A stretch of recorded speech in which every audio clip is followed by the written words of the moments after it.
Briar Rose.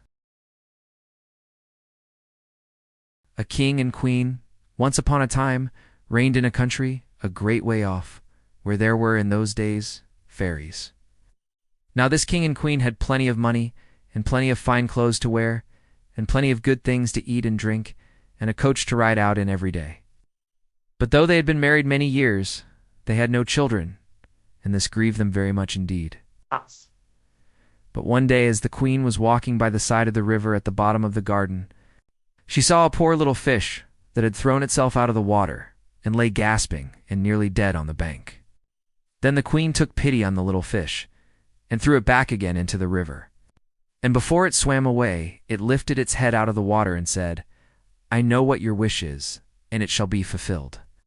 In return for your kindness, to me you will soon have a daughter." What the little fish had foretold soon came to pass.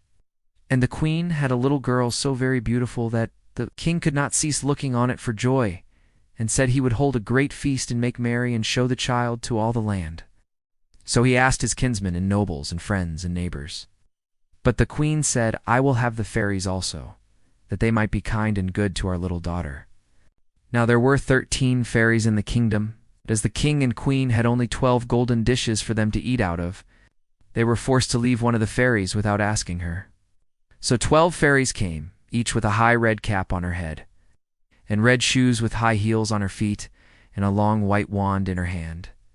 And after the feast was over, they gathered round in a ring, and gave all their best gifts to the little princess.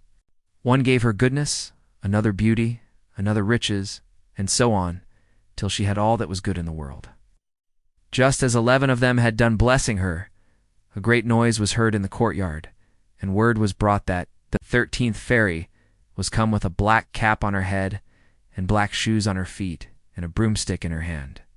And presently up, she came into the dining hall. Now, as she had not been asked to the feast, she was very angry, and scolded the king and queen very much, and set to work to take her revenge. So she cried out, "The king's daughter shall, in her 15th year, be wounded by a spindle, fall down dead." Then the 12th of the friendly fairies, who had not yet given her gift, came forward, and said that the evil wish must be fulfilled, but that she could soften its mischief. So her gift was that the king's daughter, when the spindle wounded her, should not really die, but should only fall asleep for 100 years. However, the king hoped still to save his dear child altogether from the threatened evil. So he ordered that all the spindles in the kingdom should be bought up and burnt. But all the gifts of the first 11 fairies were in the meantime fulfilled. For the princess was so beautiful and well-behaved and good and wise that everyone who knew her loved her. It happened that, on the very day she was 15 years old, the king and queen were not at home, and she was left alone in the palace. So she roved about by herself and looked at all the rooms and chambers, till at last she came to an old tower, to which there was a narrow staircase ending with a little door. In the door there was a golden key, and when she turned it, the door sprang open, and there sat an old lady spinning away very busily. "Why, how now, good mother?" said the princess. "What are you doing there?" "Spinning," said the old lady, and nodded her head, humming a tune, while Buzz went the wheel. "How prettily that little thing turns round," said the princess, and took the spindle and began to try and spin. But scarcely had she touched it before the fairy's prophecy was fulfilled. The spindle wounded her, and she fell down lifeless on the ground. However, she was not dead, but had only fallen into a deep sleep.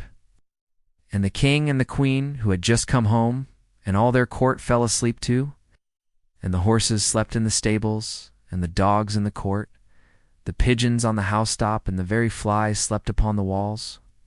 Even the fire on the hearth left off blazing and went to sleep. The jack stopped, and the spit that was turning about with a goose upon it for the king's dinner stood still. And the cook, who was at that moment pulling the kitchen boy by the hair to give him a box on the ear for something he had done amiss, let him go, and both fell asleep. The butler, who was slyly tasting the ale, fell asleep with the jug at his lips, and thus everything stood still and slept soundly. A large hedge of thorns soon grew round the palace, and every year it became higher and thicker, till at last the old palace was surrounded and hidden, so that not even the roof or the chimneys could be seen. But there went a report through all the land of the beautiful sleeping Briar Rose, for so the king's daughter was called, so that from time to time several king's sons came and tried to break through the thicket into the palace. This, however, none of them could ever do, for the thorns and bushes laid hold of them, as it were, with hands, and there they stuck fast and died wretchedly. After many, many years there came a king's son into that land, and an old man told him the story of the thicket of thorns, and how a beautiful palace stood behind it, and how a wonderful princess called Briar Rose lay in it asleep with all her court.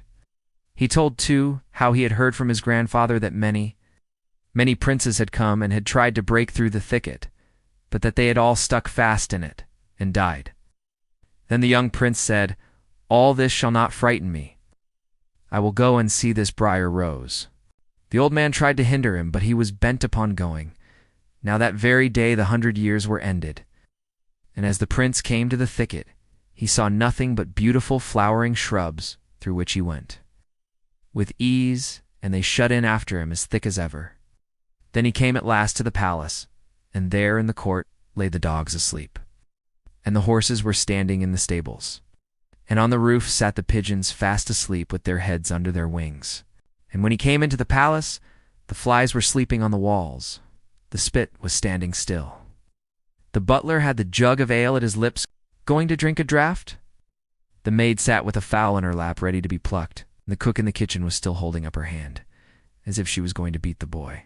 Then he went on still farther, and all was so still that he could hear every breath he drew, till at last he came to the old tower, and opened the door of the little room in which Briar Rose was. And there she lay fast asleep on a couch by the window. She looked so beautiful that he could not take his eyes off her, so he stooped down and gave her a kiss. But the moment he kissed her, she opened her eyes and awoke and smiled upon him. They went out together.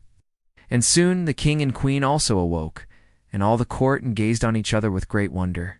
And the horses shook themselves, and the dogs jumped up and barked. The pigeons took their heads from under their wings and looked about and flew into the fields. The flies on the walls buzzed again.